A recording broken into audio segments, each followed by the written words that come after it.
अस्सलामुअलैकुम। अगर पाकिस्तान की हिस्ट्री पे कोई डॉक्यूमेंट्री बनाए और उसमें कायद आज़म मोहम्मद अली जिन्ना का ज़िक्र न हो, अगर अमेरिका पे कोई डॉक्यूमेंट्री बनाए और उसमें कोलंबस का नाम न हो, तो आपको कैसा लगेगा? यही हाल हमारे नाअहलों का है। पाकिस्तान में क्रिकेट की तारीख़ लिखी जाएगी तो सुनहरे अल्फाज में जिस एक बंदे का नाम लिखा जाएगा उसका नाम इमरान खान है। लेकिन पीसीबी ने अपनी नाअहली, बुग़्ज़ इमरान में, दबाव में आके वर्ल्ड कप के लिए डॉक्यूमेंट्री बनाई है पाकिस्तान की हिस्ट्री की। और अजीब बात यह है कि उसमें दो बातें अजीब हैं।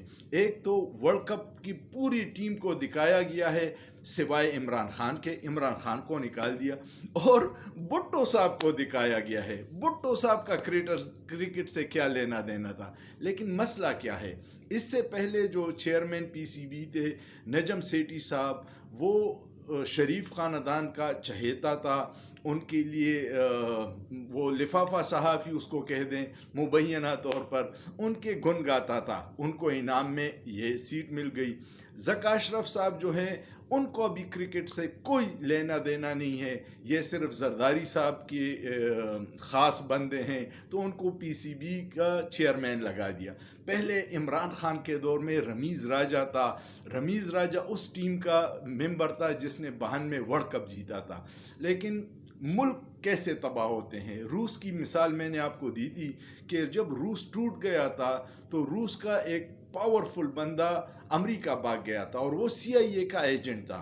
उससे बाद में पूछा गया कि आपने वहाँ ऐसा क्या किया कि रूस टूट गया। बहुत सारे अवामिल के साथ एक जो अहम नुक्ता था वो ये था कि उस रूसी अमरीकी एजेंट ने, जो रूसी शहरी था, उसने जवाब दिया कि मेरा काम सिर्फ ये था कि अच्छी पोस्टों पे नाअहल लोगों को बिठाऊं ताकि इदारे अपनी कारकर्दगी ख़राब कर दे और मुल्क बैठ जाए। यही हमारे मुल्क के साथ हो रहा है। जिसको क्रिकेट की अलिफ बे का नहीं पता उसको चेयरमैन लगा दिया है और रमीज़ राजा को फारिग कर दिया है।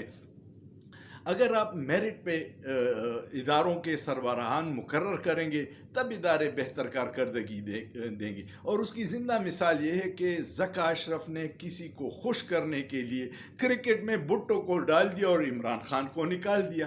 कैसी अजीब बात है। तो ये नाअहलों की एक लंबी दास्तानें हैं जो पाकिस्तान के साथ हो रही है। और अक्सर लोग बनाना रिपब्लिक कहते हैं। बनाना रिपब्लिक किसको कहते हैं? इसी तरह के मुल्क होते हैं जहाँ न आईन हो, न कानून हो, न मेरिट हो, बस जिसकी लाठी उसकी भैंस। सोचिए, सोचना जुर्म नहीं है।